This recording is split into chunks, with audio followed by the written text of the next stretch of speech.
Good afternoon. My name is Edward Sanshin Oberholtzer. I'm the resident priest here at the Joseph Priestley Zen Sangha in Lewisburg, Pennsylvania. We're an affiliate of Moon Zen. You know, I'm an old guy. I've been around getting close to 69 years now, and every morning when I look out, the sun has risen.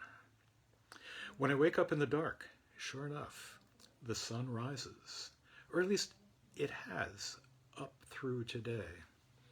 If you were to ask me, I'd pretty confidently say that I believe that tomorrow the sun would rise as well. But is this what I mean by belief? It looks to me like a kind of inductive logic, and frankly, as a matter of belief, I can manipulate that kind of logic in ways both amusing and disturbing. For example, every one of the over 25,000 days that I've been alive has been characterized as being before Friday, October 2nd, 2020, tomorrow. 25,000. That's statistically a pretty significant sample size. Probably enough for me to say with confidence that all of my days will be characterized by being prior to October 2nd, 2020, and that therefore I shall die this evening, since any day past today will not be prior to October 2nd. Now, while that's possible, I don't really believe it.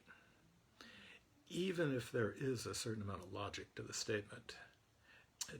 And there's that word, believe, again. It's easy in reasoning about the world around us.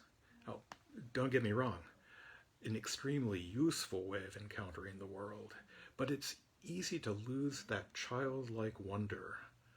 A wonder I recently encountered in a tweet commented on by my daughter, and I quote, "The only true religion is being 6 and reading a book about dinosaurs and finding your favorite dinosaur and gazing at it until you believe the dinosaur still exists in some uncharted jungle, and you will be the hero who finds that dinosaur, and it will be your friend." Lovely, if a little naive. Though, frankly, I've read similar arguments for the existence of God, or at least some kind of cosmic paleontologist. So I use often induction as a kind of stand-in for belief. I believe that when I put a pot of water onto a lit burner on the stove, it will come to a boil. I believe that when I open the door to my bedroom, I can step in without finding that all the molecules of oxygen, nitrogen, and carbon dioxide haven't all bunched up in the far corner of the ceiling, even if there is the tiniest possibility that through random motion they might do so. A sort of belief born of induction. But when I put out a description of what I do on Thursdays at noon with the phrase, "no beliefs necessary," I have another kind of belief in mind. Christians would certainly tell you that. They, at least those of them I was raised with, have creeds, the Nicene, the Apostles, that lay out what they believe, credo in unum Deo. The nature of the Trinity, the divinity of Christ, the Byzantine intrigues of the early church.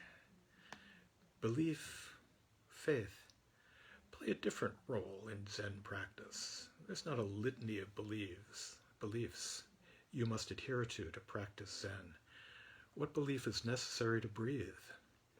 Yet we do talk of great faith, great doubt, and great determination. Whatever is that great faith in? We might start with the three treasures: Buddha, Dharma, Sangha. So many levels. Just as Christians can turn to the comforting image of the child lying in a manger, so we have an actual Siddhartha wandering the forests of northeast India, seeking a way to deal with sickness, old age, and death. Though at the same time, when I say Buddha, I'm not just transferring a monotheistic view of a god to some Eastern practice. The Buddha in whom I have faith, in whom you have faith, the Buddha in whom with whom we experience great doubt, the Buddha by whom we experience great effort, is just here. Just within you, just within me, and still trudging those muddy roads of Magadha. And so the teachings, the Dharma, the very nature of the universe, is also where you experience faith, doubt, and effort. But you know, when I look to where my own intimations of faith lie, they're within the Sangha. It was with trusted friends in whom I had faith, friends I believed, who pointed the way to the Dharma. And that faith arose through a visceral experience. I sat and I knew in my body, here on the cushion, that this practice made sense.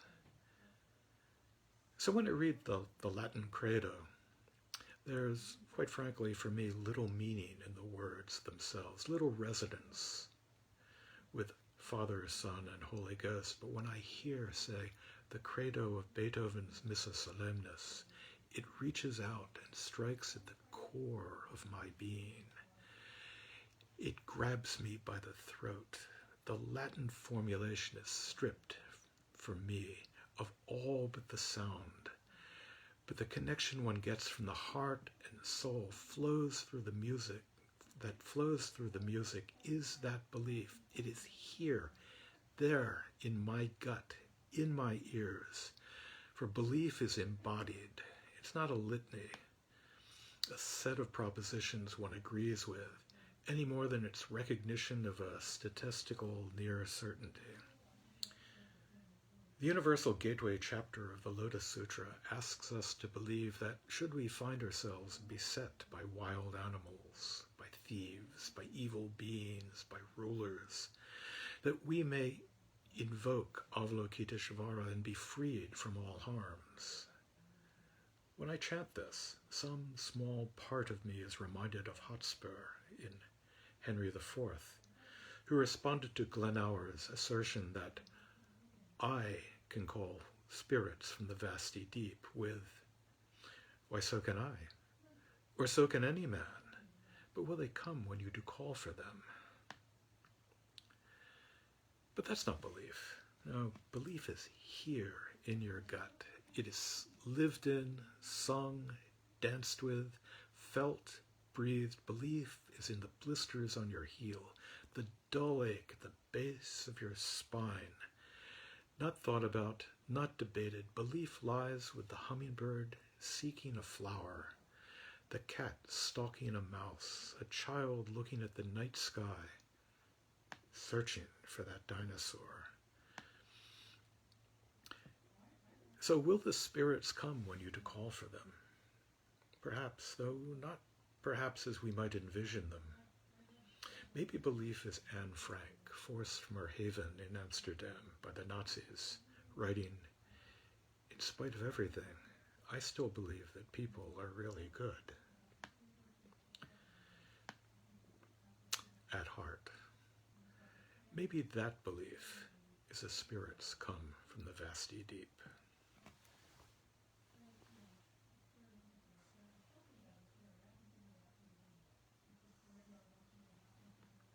Thank you.